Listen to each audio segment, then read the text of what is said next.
Hey, we're live. Okay. Hey everybody, this is Garrick. This is Brandon. We put this Facebook page out there a couple months ago and figured we'd go ahead and do our first live video to show you guys what HK Construction's been up to. So we're out here at the Southlake project that Brandon's been heading up, and we're going to take a quick tour and let you guys get a look at some of the things that we've been doing lately. So hold on tight. This is our first one. If it ends up being kind of crazy, bear with us. Yeah. All right. So let me flip this thing around real quick. All right.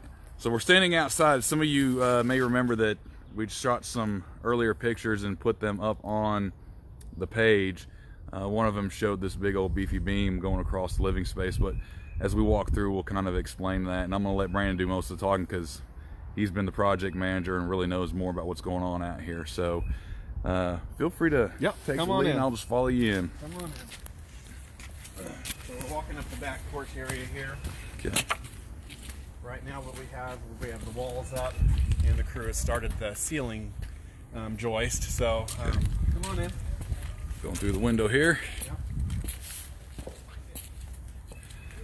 Massive living space. Big living area, open concept where you've got the kitchen and you've got the living room, family room here. Absolutely. We shot some videos and some photos of the beam last week. Yep. Here's the beam in place, and basically what it did was it opened up the kitchen to where you won't have any posts or anything obstructing the view. The span is about 38 feet, and usually you would have to have a post if you had wood construction in there. Gotcha. So you're gonna have a pretty good sized island right there in the middle, and right, there's one large island here, and then there's two in the back. Awesome. So yeah, and we were talking earlier, this one's got tons of floor outlets, so plenty of outlets for end tables or any other kind of things that you want to do out here. Yeah, whatever kind of entertainment you want. Got the fireplace over there, and then back here is what, the master suite? The master suite is back there. Here we've got the TV niche, so it's kind of inset. We'll have a console table below it. Gotcha. We can head this way. Oop, compressor just came on, so we'll walk this direction. We've got the dining room area over here, and again, it's open concept, so it flows real well with the living area.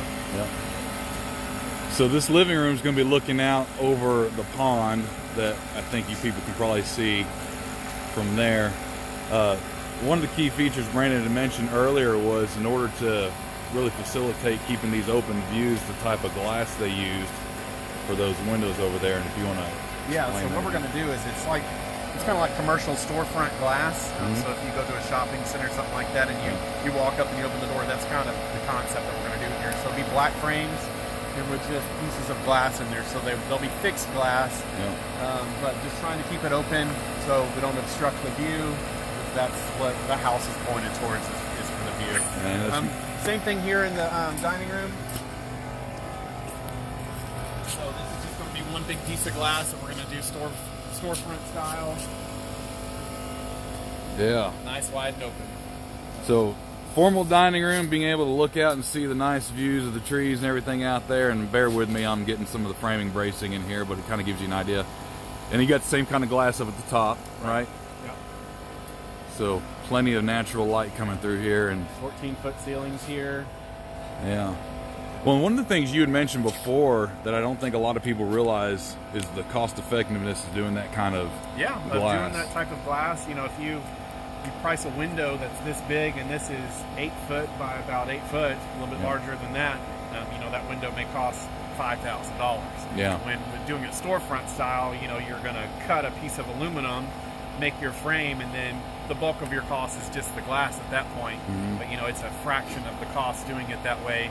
It's more beautiful, it's more durable, it's better quality, and you don't have to pay so much money for it. Right, and you're still getting the energy efficiency and everything that you would want. Right, from the glass is actually thicker in storefront glass than regular old, residential glass. So see, those are some of the interesting tips you get as you're designing your home throughout the process.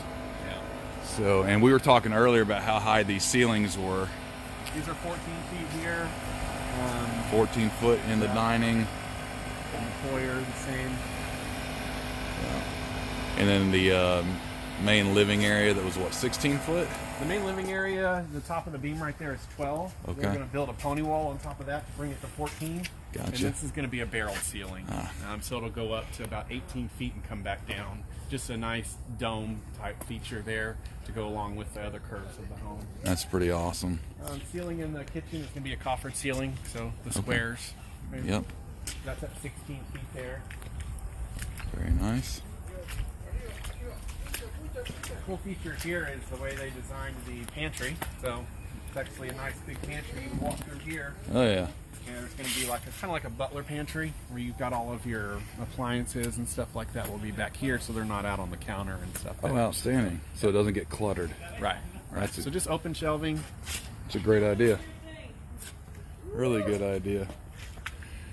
And they're putting the flooring, well, not the flooring system, but they're putting the joists in over there, over the kids' bedroom. Yeah. Okay, and you're doing that pretty beefy. Yeah, we're going to do 2x12 ceiling joists there, just for maybe some future stuff in the attic for the kids later on, for the family that's going to move in here. So nice and solid, because Lord knows we used to get asked all the time, can we store stuff in the attic? And now you're engineering it to where you can actually do that and not worry about a sagging ceiling. I don't want to worry about it later on. Yep. The homeowner. Perfect.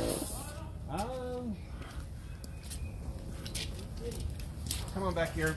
So a house this size, obviously it's got to have anything over 6,000 square feet has to have a fire sprinkler system. Gotcha. So whenever you have that, you've got to put in a pretty beefy water line. So this is a 2-inch water line. Yeah. Usually more homes have like a 1-inch. So That's this a big is a one. 2-inch.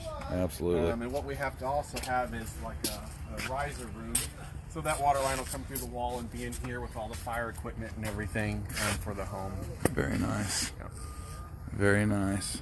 This is the laundry room. I think the plan is for like an island here. Mm-hmm. 2 sets of washers and dryers. Very cool. Yep. And the other feature that you had mentioned earlier, which is going to be an interesting undertaking, is where the driveway currently resides. Oh, right. And then how that's going to get torn out and looped around so that this house has a bigger front yard. Right. So the driveway right now is next to the house, which needs to be moved. Yeah. So we'll saw cut the driveway later on when we're doing the flat work, and it'll actually run out there and that other gentleman's property and come back that way to give them some more space. Yeah, let me show you guys what we're talking about here, because this is going to be another nice little undertaking. So as this driveway comes in now, that's eventually going to get cut out and then looped around the backside of the property to tie in and split where the neighbor's house is. And all this where these cars are parked and everything around here is going to end up being one big front yard. I'm going to come down here and we'll explain drop brick ledges. Gotcha.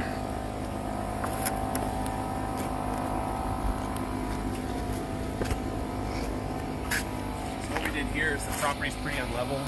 So instead of a bunch of concrete showing later on down the road, so we dropped the brick ledge. That's a big drop. Which is way down there. That way when you brick it, you don't see a bunch of ugly concrete. It's just a lot more pleasing to the eye. Yeah. So for those of you at home that are curious, basically what he's talking about is that little lip at the bottom of the slab there. That's the drop brick ledge he's talking about. But the house is still way up here, but you won't know it later on. Exactly. Very cool. We'll walk around down here and we'll just get one last shot of the large windows for the guests there. Yep. Storefront style again. Yep. Looks like there's a lot of activity going on in Southlake. That's the neighbor's house. And nice backdrop here. So yep, it's very cool. And how long has it been taking them to frame this one? This is going on 3 weeks now. 3 weeks. This is a pretty extensive framing job, so taking the time to make sure they get it done right. So that's it for the initial video. Hope you guys enjoyed it, and then we'll be back next week with ceilings. How about that? Ooh, ceilings. Yeah, that sounds really exciting. All right, you guys, appreciate it. If you have any questions or anything, just let us know. And one of the key things is, you know, we don't just do large custom homes, we also do smaller homes in the 300 and up range, but you still get the kind of custom treatment that you really look for when you're buying a home, instead of getting the typical tract home situation where it's just cookie cutter. So Right. don't And quality. hesitate. Absolutely. Feel free to give us a call and let us know, and keep checking in on Facebook, because we're going to end up putting other posts on there, like tips for buyers and all sorts of good stuff. So we'll catch you guys later. Bye-bye.